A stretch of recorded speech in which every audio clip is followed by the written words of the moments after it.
Bonsoir à tous, bienvenue chers téléspectateurs de My Media Prime, bienvenue à ce numéro de Qatar Prime, numéro qui démarre à quelques minutes seulement de la dernière rencontre de cette journée. Une rencontre qui est très attendue, surtout que depuis le début de cette journée, eh bien, on assiste à des surprises dans cette Coupe du Monde qui se déroule du côté du Qatar avec les premiers résultats enregistrés. On l'a dit en journée, le deuxième point africain enregistré dans cette compétition avec le Maroc qui a fait match nul face au Danemark, pourtant favori dans cette rencontre. L'Allemagne qui est tombée devant le Japon et bien entendu le score fleuve tout à l'heure de l'Espagne devant le Costa Rica de Keylor Navas. Voilà pour ces quelques résultats. Mais pour cette première partie de Qatar Prime ce soir, nous reviendrons amplement sur la journée des Lions indomptables du Cameroun, sur la séance d'entraînement, sur aussi la conférence d'avant-match animée notamment par le manager sélectionneur des Lions indomptables du Cameroun, Rigobert Sombanak. C'était du côté donc de Doha et surtout les réactions des journalistes camerounais et internationaux. On reviendra en long et en large là-dessus avant d'épiloguer sur le match, le dernier de la journée, qui va opposer la Belgique au Canada. Macdella, Eyong, good evening. Good evening, Marshall. Good evening to you, televiewers of My Media Prime TV. Welcome to another edition of the program Qatar Prime here on the #1 African Eye. Today's edition of the program, we are going to give you a review of yesterday's game. But before that, we are also going to get an insight of the Lions Den out there in Qatar, how they are preparing to take on their very first opponent tomorrow, Switzerland, in Qatar. And then we are also going to talk a lot about the Cameroon national team and how ready they are. Before we get to introduce to you our guests here, we have to first of all connect. We ensure that we give you the best of feel out there in Qatar. So we have a correspondent in Qatar, like you all know, Akantu Eyamba.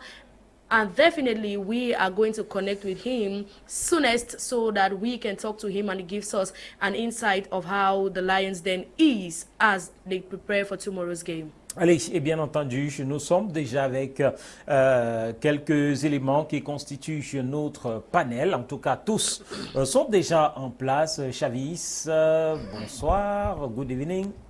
Good evening, Marcia. Good evening to Macdella. Good evening to Mr. Ako. Good evening to my brother who will soon be joining us on the set. And good evening to the peace-loving people of the region and Northwest and Southwest region. I want to say a special good evening to the people who are unable to watch the World Cup because of the fact that we are unable within Cameroon to give them from a different perspective due to the difficulties the different broadcaster having with FIFA. It's a difficult moment where you have to watch the match from a different channel, not based on your home channel. Ça s'appelle un coup de gueule. Yes, it's a very, very difficult moment to come. When nations like Benin have the right to broadcast matches, Cameroon, ils ont mis les moyens pour ça, mon cher Chavis. Yeah, that's a problem. Ils ont mis les moyens. À nous de faire la même chose. Alors, Mr. Eno Ako, good evening. Nice to meet you. Vous avez manqué aux téléspectateurs hier.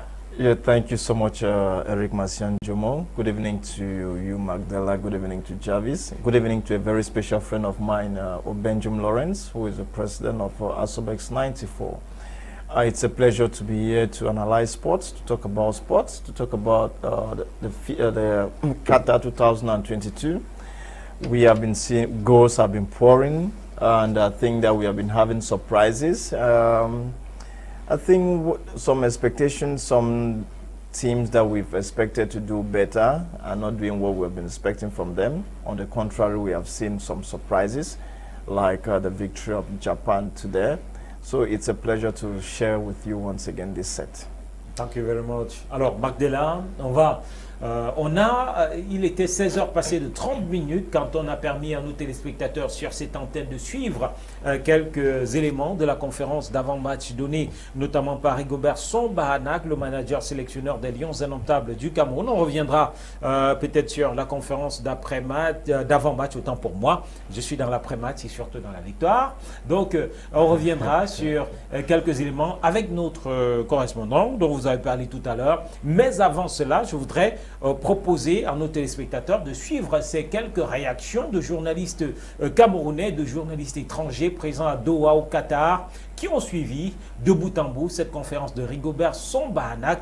Ils s'expriment tous au micro de notre correspondant envoyé spécial du côté de Doha au Qatar, en la personne d'Akatui Ayamba, des Camerounais optimistes, mais aussi des journalistes étrangers qui pensent que la Suisse est favorite dans ce match, mais que le Cameroun peut créer la sensation.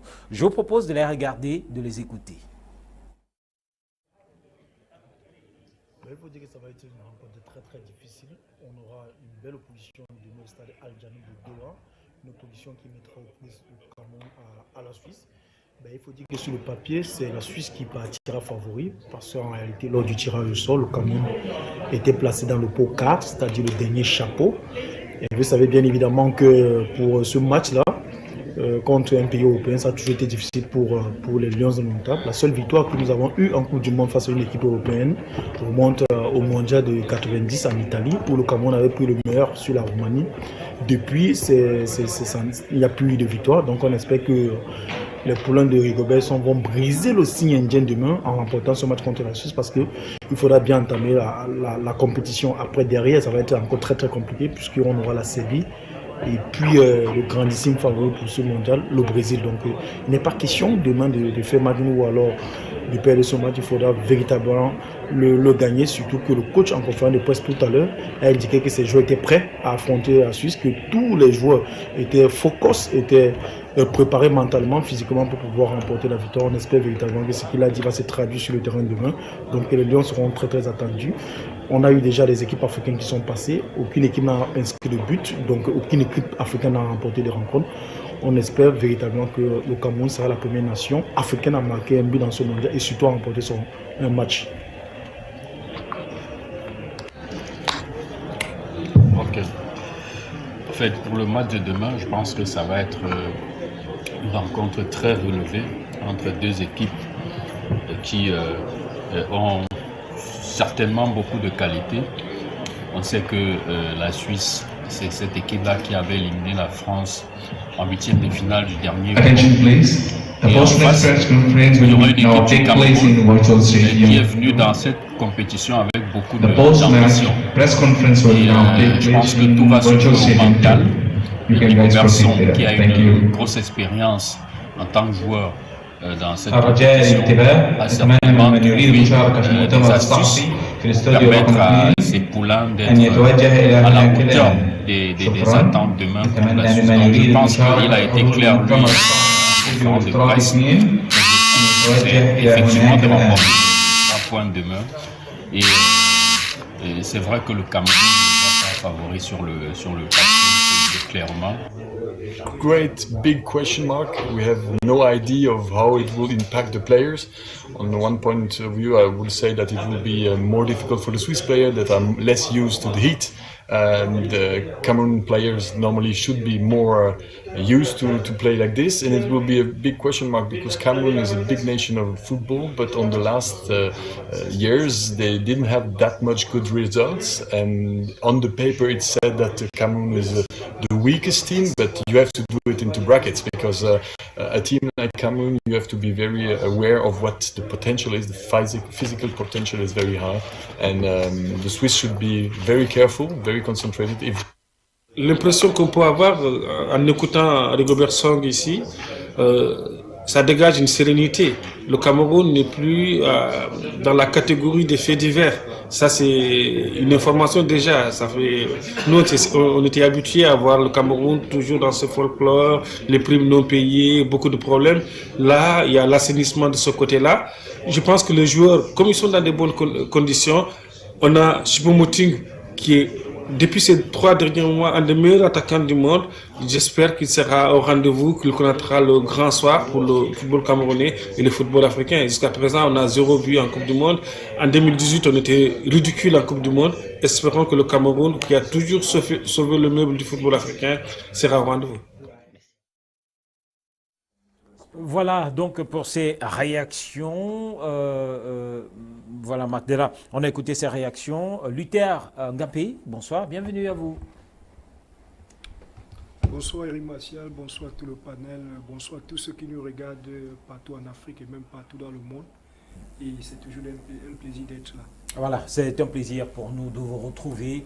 On l'a dit, Macdella, on a écouté ses réactions de Camerounais, avec notamment Christelle Léger-Tientieux et bien entendu William Tchango, journaliste de ce côté-là, qui eux pensent que le Cameroun peut faire quelque chose. On a aussi écouté ce journaliste sénégalais qui estime que Eric Maxime Choupo-Moting pourrait être celui-là qui va débloquer le compteur des buts pour les sélections africaines présentes à cette Coupe du Monde Qatar 2022, puisque sur les 3 premières sorties, eh bien, c'est 0 but inscrit par les Africains. Le Sénégal qui n'a pas réussi à scorer, la Tunisie et aujourd'hui le Maroc. Voilà, donc est-ce que Eric Maxime Choupo-Moting qui est pressenti pour être aligné à la pointe de l'attaque du Cameroun demain pourra le faire pour le Cameroun? C'est une interrogation, Macdella. Exactly. A proposed lineup making the waves on social media has it that Eric Maxime Choupo-Moting will have to start ahead of the captain Vincent Aboubakar tomorrow. And like Marcel said, Africa has not recorded any goals so far.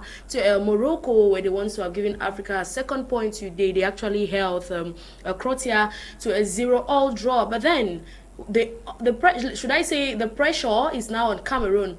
Is Cameroon going to give Africa her first victory tomorrow? We want to find out, Mr. Ako. Yes. Well, I think as a Cameroonian, I think that it's like, you know, we have the history in World Cup, and it's like we have been waiting for this moment to raise the hope of Africa, and it's on the shoulders of Cameroon. I believe that we have the capacity to do it. We have players who are actually performing very well as we currently speak. We have Eric Maxime Choupo-Moting playing for Bayern of Munich. We have Brian Buemo. We have Carl Toko Ekambi. We have Mominga Maleu. And we have as well Jean-Pierre Samé. It therefore means what we should understand is Cameroon, this is the first tournament. We are going along with 10 strikers. Exactly. We have 10 strikers. It therefore means Rigobert Song knows that the striking force has to be explosive. We didn't just want to rely on a single individual. You know, last in the just ended AFCON, Aboubakar scored 8 goals. We all hailed him. But when we look at their current performances in their different clubs, Eric Choupo-Moting is on fire. So I think that we have an offensive team this time around. You have a midfield compartment with Zambo Anguissa. We all know what he has been doing for Napoli. He has been man of the match in so many games. Exactly. And even during the Champions League, we all watch his performance. So I think that it's as if victory has been waiting for Cameroon, and Cameroon's name has been calling the name of Cameroon. So tomorrow, Macdella, the fact that I'm not talking because I'm a Cameroonian. When we look at even our opponents, we look at the Swiss side. This time around, they have in the person of Ambolo. Ambolo is originally a Cameroonian, so he'll be playing against his motherland. And we have people like Xhaka who plays for Arsenal. I think you have the aging Shaqiri. We have the aging Shaqiri who is also in the squad. Definitely, they have also. We can say they have a handful of guys that they too can count on. But when we want to match it, and I think that with the spirit of the Lions, I think that my heart beats for Cameroon. Actually, tomorrow Cameroon is going to make Africa proud. It's unfortunate that the game against Senegal actually had a very good game, but at the dying minute of the game, they actually they went 2-0. We watched the Moroccans. They also had a draw game, which therefore means as of now, Africa is still lagging behind. But I think with the boys of Rigobert Song, everything has been put in place for those guys to pick up a victory for tomorrow.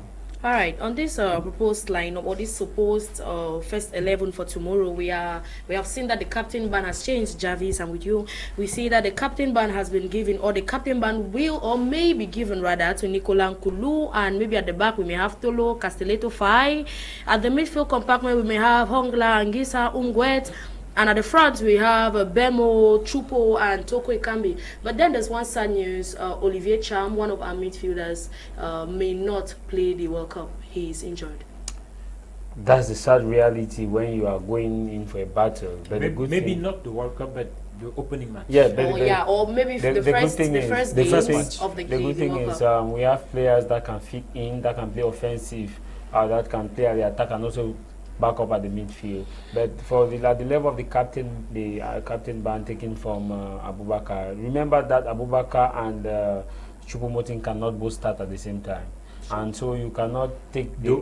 Though they started some matches before. Yeah, but we look at the current performance now, exactly. And Choupo-Moting is on fire, and you cannot also want to risk Abubakar with that this kind of energy. But then, talking about the captaincy, Choupo-Moting, the ban was taken from Chupo and given to Abubakar, which maybe, let's say, it's only fair that he be the vice captain. No, it's not looked on it that way. Okay. You know, apart of football being a sport, there is also the aspect of psychology, and there's also an aspect of experience, and also an aspect of leadership. Okay. Because it's a full institution. It's not just only about the act on the field. It's also about the act of the field at the locker room. Also at the act who can galvanize. Also at the act of who has given in his all during the period of the cup. Let's be real. Nicolas Nkulu and Choupo-Moting, who among these two people have been there for the Lions since, in terms of their experience within the Lions then. And secondly, it was out for 5 years. No, it's not issue of being out. It's not issue of being out. It's secondly, who can best lead the Lions now in terms of the team spirit out of the pitch in the locker room? Who can best be at the field and give the courage? So Coach Ringo Banana maybe has his reasons, but for example, you cannot take Nicolas Nkulu, who maybe the coach wants somebody to lead from behind. The captain should lead from behind, somebody to start from behind and mobilize. And you cannot take the armband from Abubakar and give to Choupo-Moting at the moment when the coach has his own criteria of judgment. If you follow his press conference, lui-même a été capitaine occupant le poste de Nicolas Nkulu. So if you look at what Professor Bana said today, that he's the coach and he knows what is happening and he takes his responsibility. So we can just watch from a distance. You know, they say he who wears the shoes know where he pinches. He has been with these players before the day of today. They have trained together and he has played with some of them in terms of training, and he has his technical bench. So he doesn't just take decision on his own, and he has his technical bench. And Samuel Eto'o, who is not part of the technical bench in the physical like we see, but when you look at behind the scene, maybe he's part of the technical bench. So before those decisions are taken, there are a lot of things that you must consider before you can take up that decision. If not, you risk having tension in your team, you risk having the first match, you risk creating a camp where this camp versus this camp, this people doesn't want to look at this. Like what happened when Cameroon went to the last World Cup, when you had the Alexander Song having problem within the squad. So it is kind of... Ça a été surtout perçu en 2010. So to the 2010 World Cup in South Africa. So you must be very careful, especially at your first match. So I want to say that if this has been realized, just it's a signal that Nkulu will not finish the match.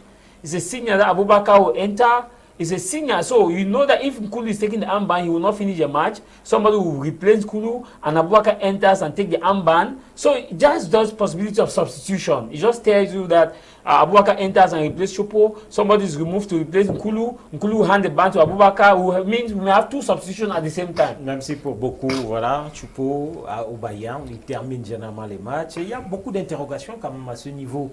Luther Ngapé, on a suivi cette conférence de presse de Rigobert Sambahana, qu'on a suivi aussi les réactions qui nous ont été proposées tout à l'heure, notamment par notre envoyé spécial du côté de Doha. Sérénité, mais aussi quelques doutes à quelques heures de ce match.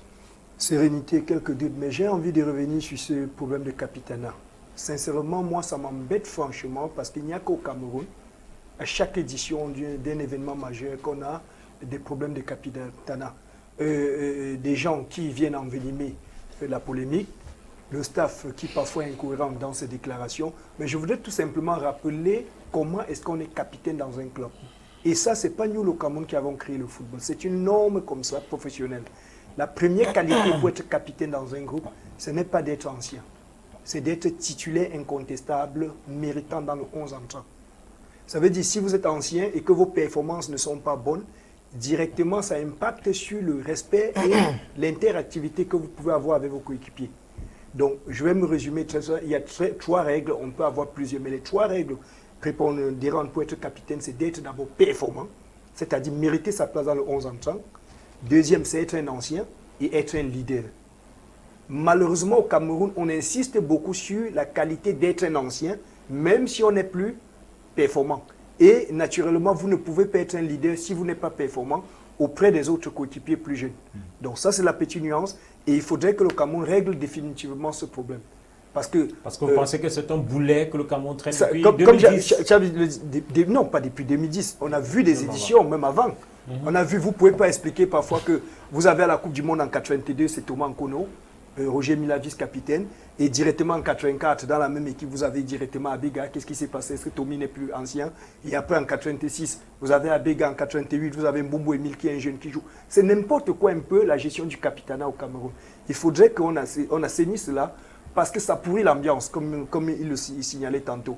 Une fois que vous avez vos 11 entrants, à l'intérieur des 11 entrants, l'entraîneur est libre de choisir, mais que le capitaine soit d'abord méritant sur sa performance. Sinon, ça ne marche pas. Je vais prendre comme ça une petite anecdote. Si vous avez vu la Coupe d'Afrique en 2008, où nous perdons, naturellement. On perd en finale face à l'Égypte. Et après je m'attarde dessus parce que c'est des choses qui font mal. Je m'attarde dessus parce qu'en 2010, c'est la conséquence de 2008, pour ceux qui n'ont pas constaté, c'est qu'il y a des gens qui ont dit Rigo et toi arracher le brassard. Non, on n'arrache pas un brassard, on vous le donne. Mais Rigobert, en 2008, n'était plus performant. La preuve, c'est que face à l'Égypte, quand on regarde que sur le plan, parce que c'est un joueur qui était très athlétique, très fort, mais on sait quand même tout ce qu'il n'était plus très en jambes. Donc, naturellement, cette question aurait été gérée, qu'on n'aurait pas eu les problèmes qu'on a eu en 2010. Si en 2008, on aurait remis le brassard au joueur le plus performant, comme le veut la mode, parce que je vais prendre Didier Drogba, le capitaine de la Côte d'Ivoire, parce qu'il était en forme, parce que c'est la norme. Parce qu'avant, c'était Didier Zokora. Lionel Messi, le capitaine de l'Argentine. Cristiano Ronaldo, et un peu partout. Mais au Cameroun, vous avez des joueurs qui ne jouaient plus dans des clubs, qui étaient des anciens. Et dans des médias, on passait le temps à dire c'est le joueur le plus ancien. Non, c'est le joueur le plus ancien à condition que sa performance soit au rendez-vous et directement, il aura le respect de ses coéquipiers. Bon, Eric, permettez de nuancer un peu par rapport à ce que Luther vient de le dire. Bon, I think that Luther said it's a Cameroon problem. But I don't see it to be a Cameroon problem. It's a problem of football. Proudly, but you discover that the issue, the transition between Zokora and Drogba created that fracture, and consequently in the Ivorian team, you had the Drogba camp, and you had the Zokora camp, and the Yaya Touré and Golo Touré, who aligned with Didier Zokora against Drogba. So it's not a problem about Cameroon. It's how you prepare. It's un problème général du football. Oui, mais permettez, messieurs, qu'on revienne sur ce débat. Permettez qu'on revienne sur ce débat dans quelques instants. Let us go right now to Doha. Il est 21h, passé de 42 minutes de ce côté-là. Dans quelques minutes, la dernière rencontre de la journée. Mais avant d'évoquer cette dernière rencontre, Mr. Akatui Ayamba, good evening over there in Doha. Good evening, Eric Masian, televiewers of... we hope everything will be okay concerning the network. Okay, Aka, what do we have? What do we keep in mind for this day? Press conference in the morning, training session in the morning, press conference in the afternoon. What do we have to keep in mind in line with tomorrow's encounter between Switzerland and Cameroon? Well, Eric, with the because Professor Mahana was counting a lot on the player Olivier Ncham in the middle of the park. So it's like Olivier Ncham had been injured for some days now. He's lacking some physical fitness. So today in the training session, he trained differently from the entire team. he was taking up an individual training from the entire team, which means that even if at all he's going to be fit for tomorrow's game, then he is going to probably come into the game from the second half. He is not going to start the game, but that is one of the pillars, or he is one of those players that Rigobert Song was really, really counting on. But notwithstanding, Rigobert Song has a lot of choices, or has a lot of other options to choose from. The likes of Umgwet, the likes of Frank Andre Zamboangisa, the likes of Martin Hongla. Those are midfielders that Rigobert Song can choose from. And now, if you look at the press conference for today, he was asked about the captain armband, because information has been circulating through social media that Vincent Abubakar is not going to start the game. Who is going to a captain armband? Is it Eric Choupo-Moting or Wu Christopher is not going to start the game? Probably Jean-Charles Castelletto might be partnering Nicolas Nkulu. So this issue of the captain armband has been, the questions have been coming from media men left and right. And Rigobert Song Bahana made everybody to understand that he is going to disclose who is going to be captain tomorrow, who is going to be in the starting 11 tomorrow. So it's only tomorrow that we shall know who will be, or who will be partnering, let's say, Jean-Charles Castelletto, whether it is Christopher Wu or Nicolas Nkulu. Who will be leading the attack line, whether it's Choupo-Moting Eric or is it Vincent Abubakar. So there is all to play for, and Rigobert Song sounded very, very confident that Cameroon are not the underdog, because so many people were talking about Cameroon being the underdog in this game. He's saying that from what we have seen in the World Cup, Saudi Arabia beating Argentina, and just this evening, Germany losing to Japan. It is unheard of in the FIFA World Cup, which shows that this World Cup is going to be probably a World Cup of surprises. And what we have seen, the indomitable balance of Cameroon, or the technical staff, Rigobert Song Mahana is much more confident that Cameroon can bring in a big surprise. Not a surprise, but a very, very big surprise in this FIFA World Cup. All right, I can say, can you get me? Yeah, I can get you very well. All right, who did we have as representative of the players today? Tell us the person, and please tell us what he actually told the media. That's, we want to know if his words are positive enough for the fans of Cameroon to hold on to as they take on Switzerland tomorrow. Well, Rigobert Song Bahana dream big. Go and look back at this World Cup from the beginning. That if you look at the way things have gone through, just of recent, Japan beating Germany in the World Cup. It is something that Cameroon has to dream big. Saudi Arabia beating Argentina with the likes of Messi. He said Cameroon has to dream big. So why not? Switzerland, remember, Cameroon has had a very, very bad history against the European teams. The last time Cameroon won against the European team was in 1990, when Cameroon beat Romania by 2-1. Those goals were scored by Roger Milla. And till today, last victory for Cameroon in a World Cup competition was in 2002 against Saudi Arabia, where Samuel Eto'o scored that lone goal. So Cameroonians this time around, they are preparing. They're so optimistic, and even the coach is optimistic. Hello? Yes. I am asking, probably you didn't get the question. I am asking which player represented the others at the press conference. Which player did Rigobert Song bring to the press conference? And what did the player tell the media? Okay. The player that the other players in the press conference was Samuel Umgwet. Okay. Umgwet came there, and he made it clear that they're out here to play the game. They're out here to concentrate for the game, and that is all that they are more focused on the game of tomorrow. Switzerland, they respect the Swiss team, but they are not going to sit back and say, okay, because Switzerland are in the top ranking or upper ranking of FIFA, that Cameroon are not in the top upper bracket in the FIFA ranking, that they are going to just look at them and give them so much respect. No, respect that they respect the Swiss team, but they are going to play the game as it comes tomorrow. That's the response. That's the word. Those are the words of Samuel Umgwet. All right. Ok, alors Aka peut-être peut terminer parce qu'on s'achemine vers le coup d'envoi du dernier match de la journée. Aka, la question va rester sur la mobilisation autour de cette rencontre côté camerounais. On sait, ils sont nombreux qui ont effectué le déplacement de Doha au Qatar. On sait aussi que les présidents de clubs de l'Ewane et de l'Itou sont partis du Cameroun aujourd'hui pour rallier la ville de Doha pour soutenir les Lions indomptables. Parlez-nous de la mobilisation qui se prépare pour demain. C'est vrai que demain matin, nous en parlerons. Demain matin, nous vivrons avec vous en direct de Doha cette mobilisation. Et oui, le ministre des Sports qui était dans la tanière aujourd'hui. Donc, Aka, la mobilisation générale des supporters, des fans autour de cette équipe du Cameroun. Comment est-ce que ça se présente ce soir à quelques heures du coup d'envoi de ce match Suisse-Cameroun? Yes, Eric Masianjomo, the first batch of fans that came in, that was probably on Thursday, and before the kickoff of the FIFA World Cup. There have been other badges that have come in, and with the Minister of Sports, club presidents, we have seen Captain Butcher, also among the club presidents that came in to support the Lions.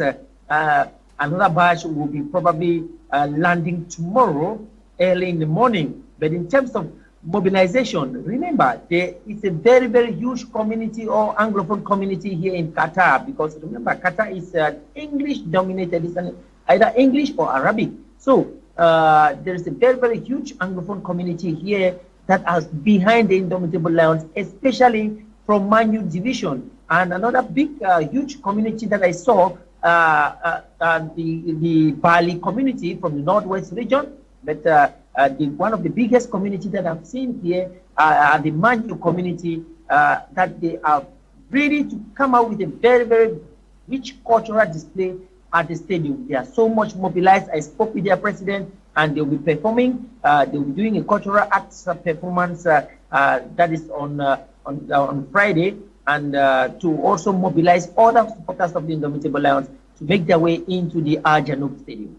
Ok, allez, alors merci Aka, le rendez-vous est pris pour demain matin. Nous prendrons l'antenne assez tôt pour permettre à nos téléspectateurs de vivre avec vous du côté de Doha au Qatar, l'ambiance, l'effervescence autour de cette rencontre, l'effervescence des supporters nombreux, l'effervescence aussi de ces fans qui ont effectué le déplacement. Donc Aka, tu es à Yamba, nous vous permettons d'aller vous reposer, de vous reposer assez bien parce que nous vous solliciterons énormément dès demain matin avant ce Suisse-Cameroun. Thank you so much, Aka. Thank you. Thank you very much. All right. Allez, la suite sur ce plateau. La suite, c'est donc cette dernière rencontre de la journée. Nous reviendrons derrière cette rencontre sur ce qui s'est passé dans les autres matchs. Macdella, on évoque donc ce dernier match dont le coup d'envoi sera donné dans quelques minutes. Exactly. Let me just give you a highlight of what happened or what actually took place today. After France's defending champions beat their opponents yesterday, Australia, by 4-1, we had a lot of drama again, which unfolded today.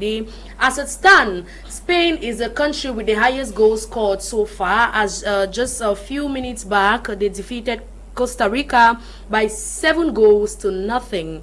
And there is Japan who beats Germany 2-1. I think we're going to come back to our panel to talk about that, because there've been a lot of, maybe should I say, underdogs beating heavyweights these days. And Morocco also gave Africa her second point rather. They actually held Croatia to a 0-0 draw. And that's it. Those were the games that went on the way today as we prepare for the ones tomorrow. But then, Mr. Ako, let's talk about Germany beating Japan. Yesterday it was Australia, or rather it was Saudi Arabia beating Argentina. Very brief, just tell us how you see this defeat today. Well, I think it's a painful defeat for the Germans. But whatever, I think we have 32 teams that came to win, and on a good day, any team can win. All right, ladies and gentlemen, it's time for us to take you to the field of play. Exactly. Maybe a word upcoming match. Okay, we have the games which are supposed to, or the game which is supposed to be played now. We actually have Belgium to take on Canada, and like yesterday we informed you, the Zambian referee Janisi Kwazi, who actually made waves here in Cameroon during the 2021 AFCON by halting the game of Tunisia and Mali exactly 2 times. And according to him, it was, or according to information, it was his heat stroke. He is the man to officiate the match Belgium versus Canada, but I bet you Qatar is hit hotter. Javis, right? It is, but the condition under which they are playing is not, because if you look at internal the condition, condition of the stadium, okay, if you look at the internal condition, I think, the fact that technology, you will not do the same mistake. Exactly. Technology played a key role in Qatar, especially at the level of the ball they are playing, the goal line technology, the atmosphere, the cultural perspective, a lot of things were taken into consideration. Javis, et on n'a d'ailleurs pas l'impression que hier Macdella parlait de ces arrêts de jeu ou de ce temps additionnel qui est très long, mais on n'a pas l'impression que ça dérange plus que cela. Parce que, voilà, justement, Macdella. On parle du match qui vient dans quelques minutes. We have Belgium to take on Canada. We know that Belgium are one of the heavyweights, and I think they are the second-ranked team on the FIFA ranking recently. Non, je pense que hier déjà sur ce plateau, quand on s'est séparés, on avait évoqué les différentes performances des équipes qui allaient s'affronter. D'accord. Donc aujourd'hui, je maintiens ma position, la Belgique pas favori face à cette équipe du Canada, eu égard à la qualité des joueurs qu'elle a à son sein, eu égard également au fait que la Belgique, ça fait des années qu'on l'annonce parfois numéro 1 au ranking FIFA et qui a à cœur à gagner un titre. Donc je pense que la hiérarchie va être respectée. Si vous vous souvenez, hier on parlait de l'Espagne-Costa Rica et on estimait que l'Espagne est en deçà de la qualité qu'elle avait des années 2010.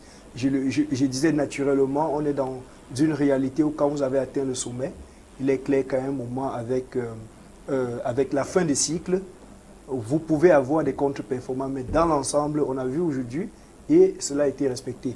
De même que, je pense quand même que quand on regarde les matchs, le plus important, c'est le côté athlétique.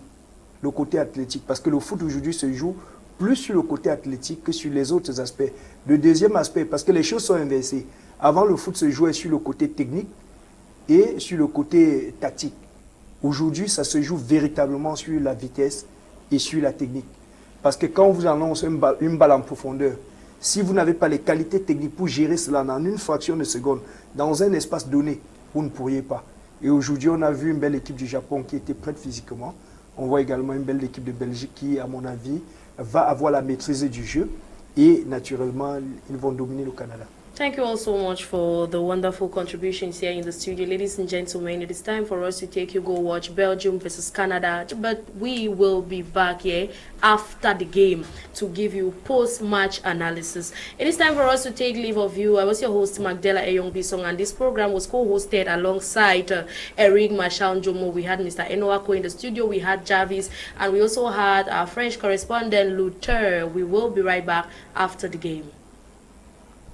Allez, on se retrouve, comme vous le dites si bien, après le match. Ce sera le débrief de la journée.